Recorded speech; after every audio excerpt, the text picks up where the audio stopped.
She gave up her first-class seat for a burned stranger. Weeks later, the president sent a helicopter.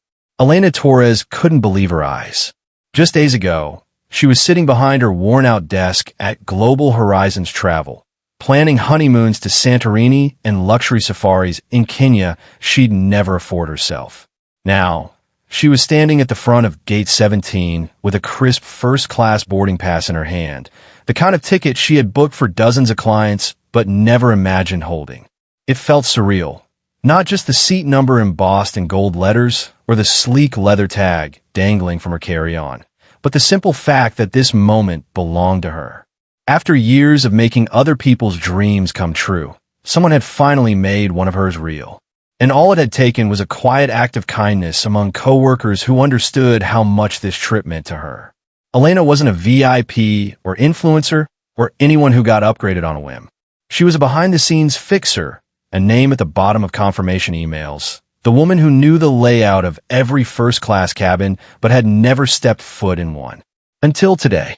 But before we step into her extraordinary journey, don't forget to like, subscribe, and follow Cracks of Light, where ordinary hearts ignite extraordinary stories. You don't want to miss what's coming next. Elena had arrived at the gate nearly 2 hours early. Not because she had to, but because the anticipation wouldn't let her sit still. She'd checked in hours ago, had her documents ready, even rehearsed how she'd thank the flight crew when they welcomed her aboard first class. It was her first time traveling like this. Her coworkers had pooled their unused flight points, called in favors, and surprised her with the upgrade when they found out she was flying to her sister's wedding in Sydney. It wasn't just a seat to her. It was a window into a life she'd only curated for others. She was finally going to experience it for herself.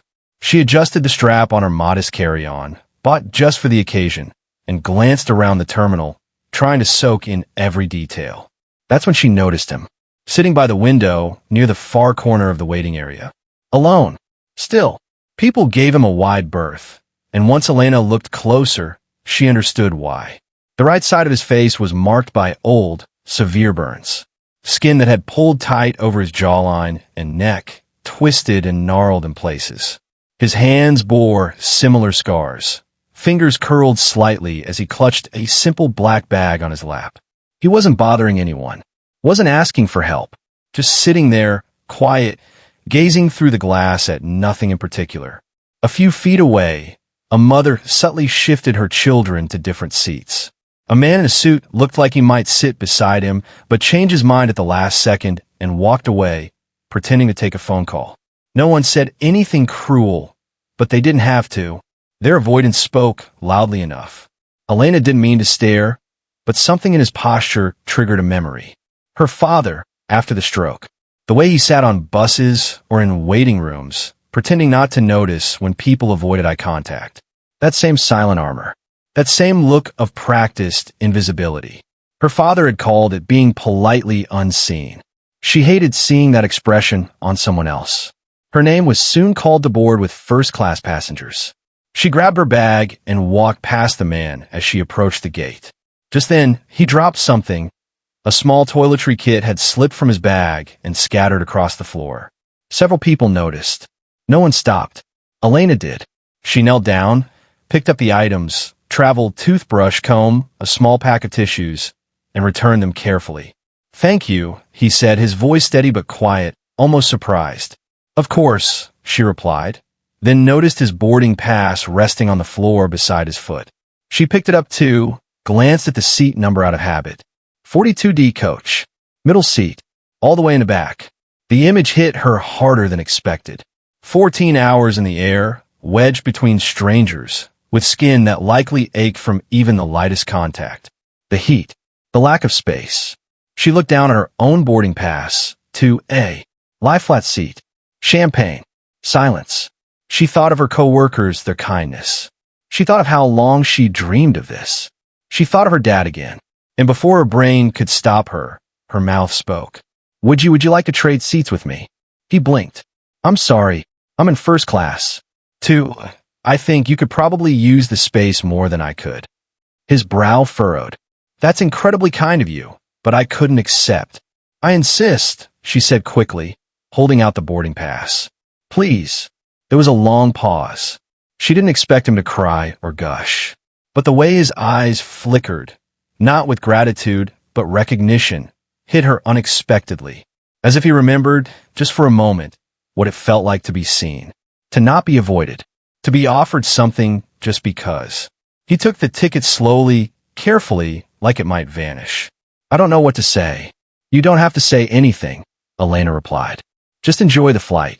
The gate agent looked confused when Elena approached and explained the change. You're giving up to A? The woman asked, glancing down at Elena's perfectly valid, high-priority boarding slip. I am, Elena confirmed. Is that allowed? The agent hesitated, then nodded. I mean, it's unusual, but yes. If both passengers agree. As Elena walked through the first-class cabin and headed for the rear of the plane, she caught a glimpse of the man settling into the plush leather seat, a flight attendant already offering him a drink. Their eyes met briefly. He nodded. Just once. It was enough. Back in coach, Elena found herself between a teenager with headphones too loud and an older woman who fell asleep on her shoulder before takeoff. The meal was forgettable. The space tight. Her outfit, once pristine, creased quickly. None of it mattered. She didn't feel annoyed. She felt oddly grounded, like something in the balance of the world had tipped a little more toward right. That sensation stayed with her for the next 14 hours. And when a flight attendant passed her a folded napkin near landing handwritten words in careful, uneven script, she tucked it quietly into her purse, heart full in a way no luxury could match. She hadn't lost anything that day. She'd gained something invisible but unforgettable. Elena didn't tell anyone at the wedding what she had done. Not her sister, not the bridal party, not even her mother. It wasn't a secret, exactly. It just didn't feel like something that needed to be said. The flight had gone how it had gone, and she was here now, with her family, in Sydney, wearing the dress she'd carefully packed, standing in a line of bridesmaids while her sister beamed down the aisle. No one asked why she looked a little rumpled that first day, or why her makeup didn't quite survive the flight. If they noticed, they let it go, assuming it was just jet lag. Elena didn't offer the story. She watched Emma say, I do, clapped at all the right moments, and smiled through every toast. And when the guests danced late into the night, she danced with them. For that 1 week, she let herself enjoy it, unbothered, unburdened, and uninterrupted by the life she had temporarily stepped away from. Back home, everything picked up right where it left off. Her inbox was full. Her desk slightly dustier. Travel requests waited like clockwork. Anniversary cruises, incentive trips, a family reunion in Tuscany. Elena responded with the same calm efficiency she always had. No one at Global Horizons asked about the flight or the wedding or whether first class had lived up to the brochures she'd spent years memorizing. She didn't bring it up. The napkin from the flight, the one with the words, "Thank you for seeing me," was folded neatly inside her wallet. She thought about it more than she meant to. Sometimes on the commute. Sometimes while booking a luxury suite in Maldives for someone who'd never think twice about giving up a seat. She didn't regret it. Not for a second. But it did live somewhere in her, quietly, like a bookmark in a story she hadn't quite finished reading. 3 weeks passed. The rhythm of her life returned. Work, errands, dinner for one, sleep. Nothing extraordinary, which is why the sound startled her so much. It came early, 5:47 a.m., too early for trash trucks or school buses or anything normal. A low, pulsing thump that rattled the windows and shook the picture frames on her bedroom wall. At first, she thought it might be construction or maybe an earthquake. But then the rhythm became clearer, controlled, mechanical, familiar, somehow, though she couldn't place it. She threw off the covers and moved to the window, pushing the curtain aside with a trembling hand. What she saw didn't make sense. A helicopter, large, white, with a green stripe and the words United States of America etched across the side, was descending onto the open field just beyond her backyard. The kind of helicopter you only ever saw on the news. And even then, from a distance, behind a velvet rope or a line of guards. Its landing lights painted the grass in surreal gold as the rotors slowed. Black SUVs were already in her driveway. Men in suits, some holding radios, others scanning the street, moved in coordinated precision. A small crowd of neighbors had gathered behind the police tape, pointing, whispering. Elena stood frozen at the window, wearing an old hoodie and flannel pajama pants, staring at the surreal theater unfolding behind her house. Then came a knock. 3 firm raps on the door, not aggressive, but unmistakably official. She opened it with hands still shaking. The man standing outside wore a black suit, his badge visible. "Miss Torres?" he asked, voice calm. She nodded. "We apologize for the early hour. We have some visitors who'd like to speak with you. Can you be ready in 15 minutes? She didn't ask who. She didn't ask why.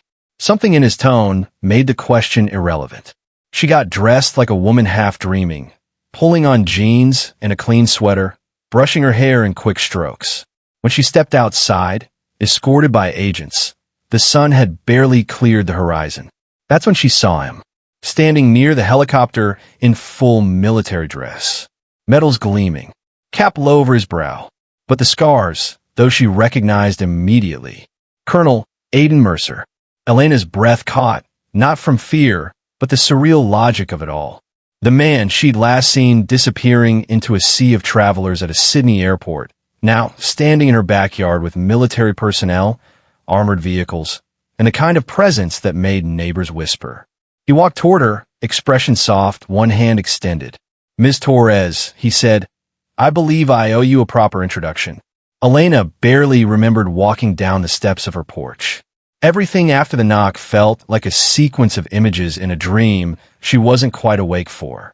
She followed the suited man out to the edge of her lawn, where the thumping blades of the helicopter finally began to slow. Her hair whipped around her face as she stepped into the open, but she didn't notice. What she noticed, what stopped her in her tracks, was the man in uniform standing just a few feet away, his cap pulled low, hands at his sides, posture straight.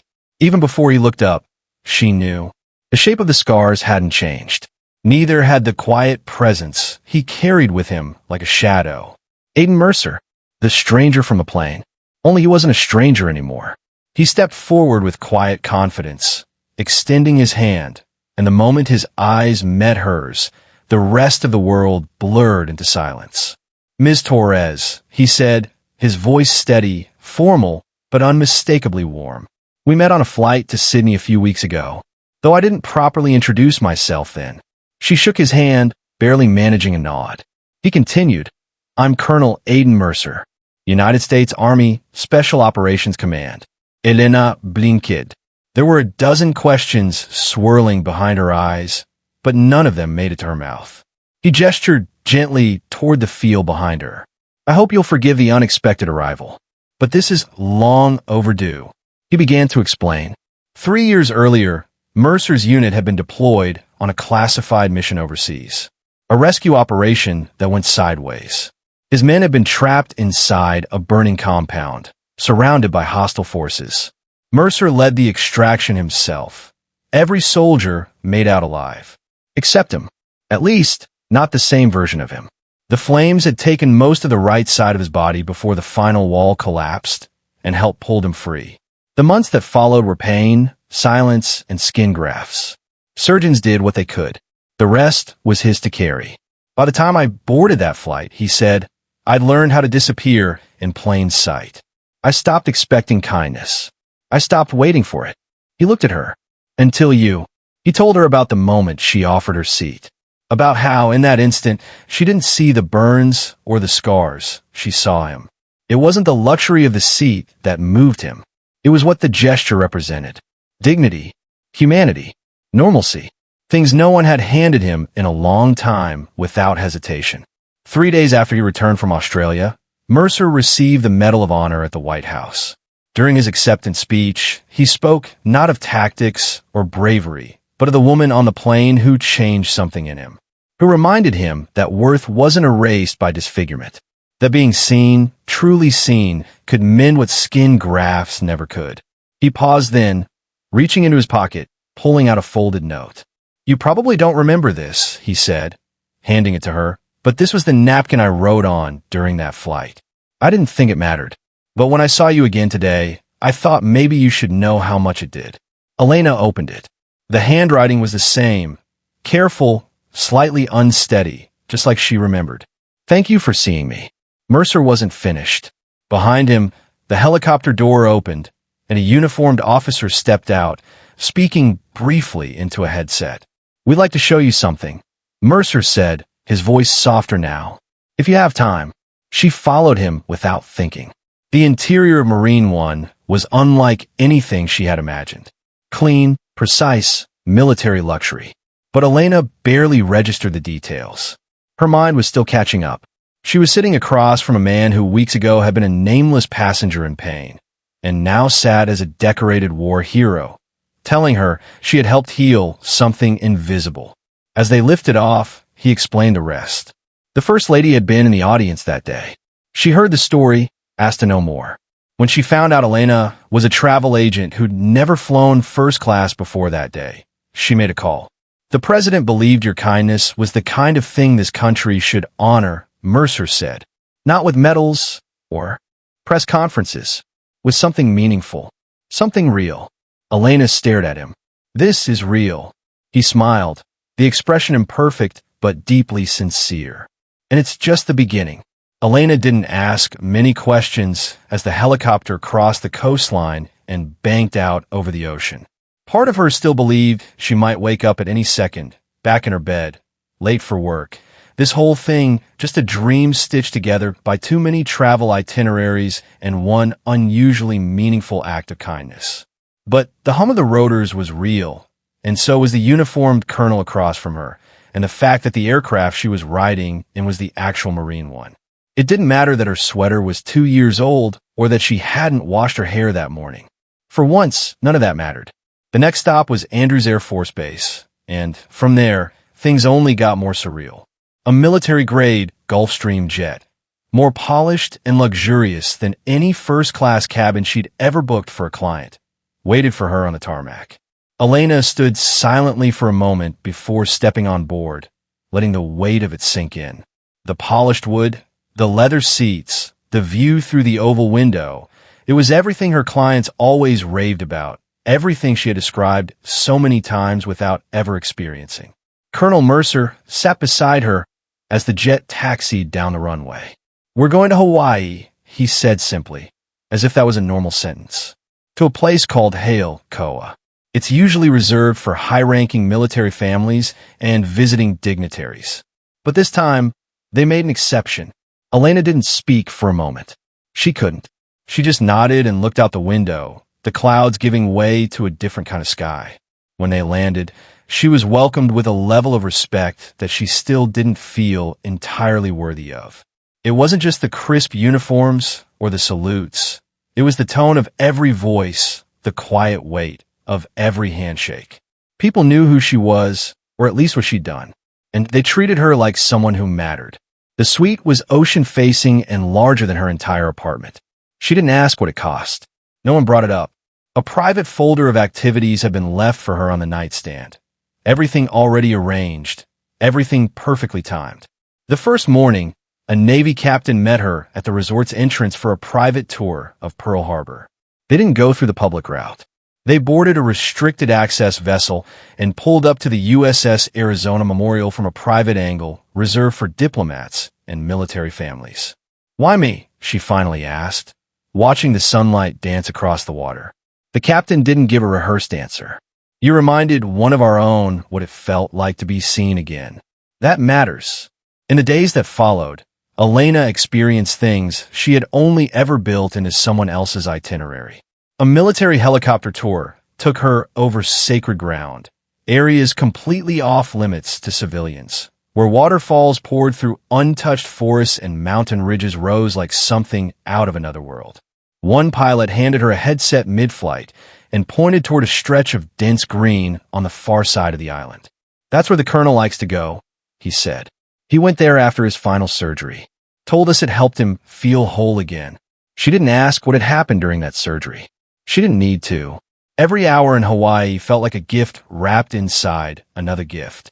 She dined in private mess halls, toured historical bunkers, was given full access to restricted beaches, and even sat in on a closed military briefing just to observe. But nothing struck her more than the way people looked at her. Not like she was famous or special, but like she'd done something that restored their belief in the world. It was never about the seat on the plane. It was about what the seat represented. It was about the moment she'd reminded someone that they still had value, even when others only saw damage. On her last evening, she sat on the private beach with Mercer, who had swapped his uniform for a simple polo and slacks. The sun was setting slowly across the horizon, the air warm but not heavy. "You've done more than you know," he said, breaking the silence. "You didn't just give me a seat. You gave me a reason to walk into that ceremony in Washington and speak about something other than war.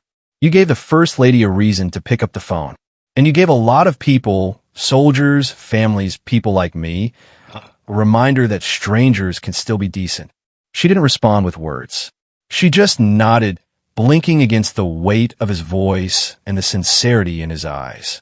It had been a whirlwind of a week, but this moment, this stillness, felt like the real reward. Elena didn't know what would happen when she returned home, but she knew this much. She would never again underestimate the value of a small, human act. Because sometimes, when the world least expects it, that act becomes the thing that changes everything. On her second day in Hawaii, Elena stood quietly on the deck of a naval vessel during a sunset tour of Pearl Harbor. She wasn't there as a guide, planner, or assistant. She wasn't the woman behind the desk who arranged these kinds of moments for others. She was a guest. And more than that, she was being recognized, not for a title, but for a decision she had made in less than 30 seconds on a crowded airport floor. Around her, the quiet presence of uniformed men and women carried an unexpected warmth. One by one, they came forward. Some shared a nod. Some offered a firm handshake. A few stayed back, but let their gaze linger longer than necessary. Enough to say, "We know what you did." One lieutenant, not much older than Elena, leaned in as the group disembarked and said simply, "You gave our CO something we couldn't. You made him feel human again." That meant a lot to all of us. Elena didn't know how to respond. She thanked him, but it felt small compared to the weight in his voice. Later that evening, another soldier approached her during dinner at the officers' mess hall. He introduced himself as Sergeant Bennett, part of Mercer's recovery detail. After the fire, he wouldn't talk to anyone, Bennett said. "Not really. Not unless it was work. We all assumed that's how it'd stay. But after that flight with you, something changed. He started making jokes again. He said someone reminded him he wasn't just what was left of his face. That stuck with him." Elena listened, humbled and overwhelmed, unsure how to carry the stories being placed in her hands. They weren't giving her praise. They were giving her proof that even when no one is looking, even when you think it's just a fleeting kindness, it can ripple into lives you'll never fully know. That night, as she walked along the quiet path back to her suite, she found Colonel Mercer waiting near the entryway. He was dressed down, hands in his pockets, posture casual but alert. He nodded when he saw her. "How's your week so far?" he asked. She smiled. "Unreal." He chuckled lightly. "That's what everyone says the first time here." They sat outside by the low-lit patio, the sounds of the ocean faint in the distance. He didn't talk about his injuries. He didn't talk about the mission. Instead, he talked about what came after, about how every medal, every speech, every handshake from powerful people felt hollow until someone, just one person, treated him like a human being instead of a symbol. "You can get all the surgeries in the world," he said, his voice low, steady. "But that's not what heals you. Medicine treats the body. People heal the rest." He paused for a moment. "You did more in a hallway than most could with $1 million grant. And not just for me. For my men. For every person who's ever felt like they disappeared after they got hurt." He looked at her then, serious, direct. "I'm going back to Australia the next month. Final round of treatments. It'll be long. Complicated. Physically rough. But I'm ready." She waited, sensing something else behind his words. He took a breath. "I was wondering if you'd come with me." Elena blinked. "To Australia?" "To Sydney. I've got 2 first-class tickets this time. No gradas, no favors. Just 2 seats. I thought maybe having someone there I trust would make the whole thing a little easier." She was quiet, not because she didn't know what to say, but because she did. He wasn't asking as an officer. He wasn't asking as a wounded man. He was asking as someone who had known isolation, had learned to live behind silence, and had finally found someone who didn't flinch. "You don't owe me anything," she said softly. "I know," Mercer replied. "That's why I'm asking." The offer wasn't about repayment. It wasn't even about comfort. It was about trust and connection and continuing something that had started with a simple question at gate 17.